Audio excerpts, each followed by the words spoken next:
Hello and welcome to The Voluntarist. This is going to be a short video, but I just wanted to address this idea that's being pushed recently that you don't need more than like $75,000 a year or $80,000 a year to be happy, right? So recently there's been this study that was done, it's getting a lot of publicity saying that, well, there's no added happiness to a person's life after $80,000 a year. Um, and of course this is BS. This is a load of nonsense. Because value is subjective, and that's basically what it boils down to.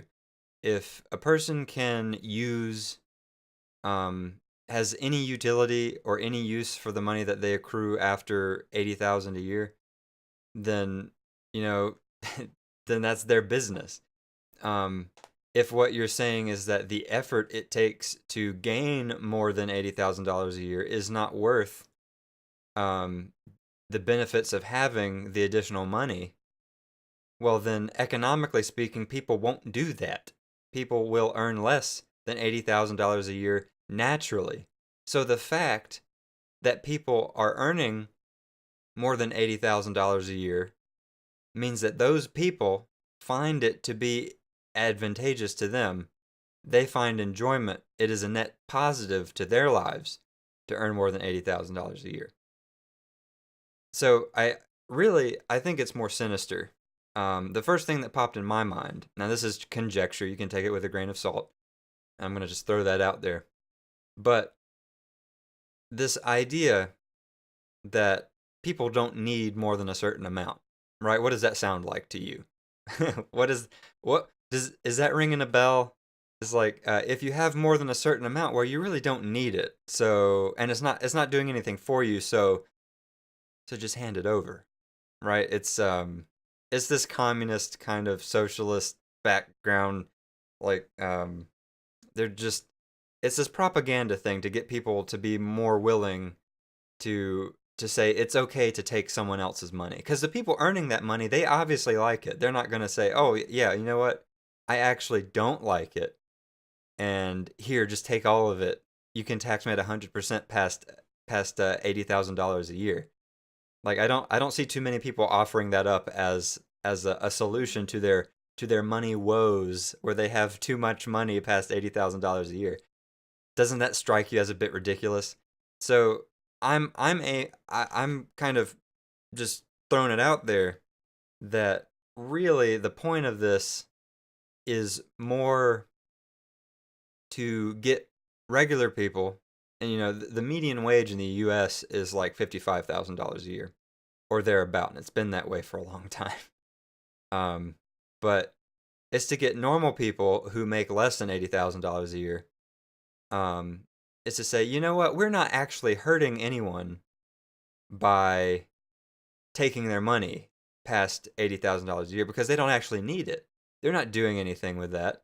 They're not investing it so that we can get jobs at new companies. They're not saving it so that new companies can start so that we can get jobs and pay our bills. They're just wasting it. They're just sitting on a pile of money, and it's not doing them any good. It's not providing them any extra happiness. I mean, because it's not what the study says, or it's not in this idea of what the study says, that the rich people are just sitting on their money, but it's kind of like this. Well, what are they doing with it if it's not giving them any extra happiness in their life? Um, so I mean, it follows someone could easily come to the conclusion that, oh well, they're earning all this money, and there's nothing to spend it on because all of their basic needs are covered.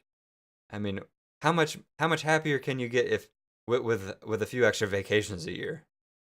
I mean, the, because there's this breakdown of logic where people think about what people do with a ton of money, and the first thing that pops in their mind is the Kardashians, who just waste it on partying and eating and flying around all over the place and traveling. And that's a completely cartoonish caricature of wealthy people, because that is their business. The Kardashians make their money from being eccentric and ridiculous and having a ridiculous lifestyle, because by doing that, that makes them interesting to plebeians. And then they get TV time, and then they get famous, and then they can use their fame to make their own fashion lines and makeup lines and all this stuff that they get paid for. So they've built an industry for themselves on their own fame.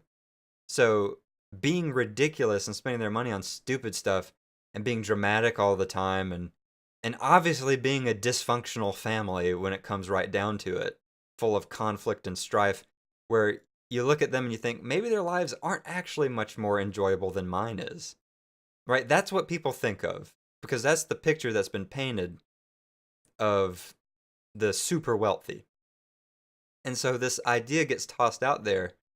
Oh, you know what? That money doesn't actually do anything good for you or anyone past $80,000 a year.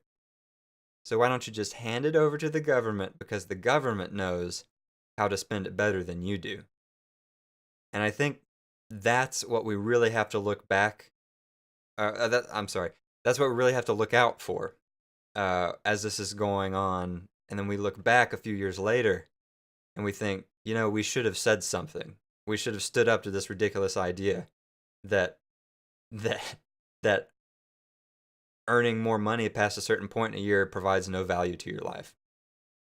And right before I close, I would like to reiterate, because it is a very important point. Economically speaking, if the effort and strife that it took to earn that additional money past a certain point was not worth the additional money, people wouldn't do it. People would not do it.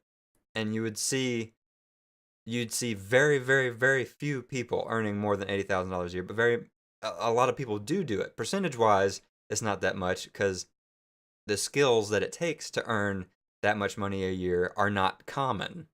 So the people who do have the skill and the know-how and the qualifications to earn that much choose to earn that much because it improves their lives and they value it. So this argument that it doesn't provide any value to your life is just ridiculous. And I think the only people who are buying into that are the people who don't have the skills to ever earn that much money in the first place.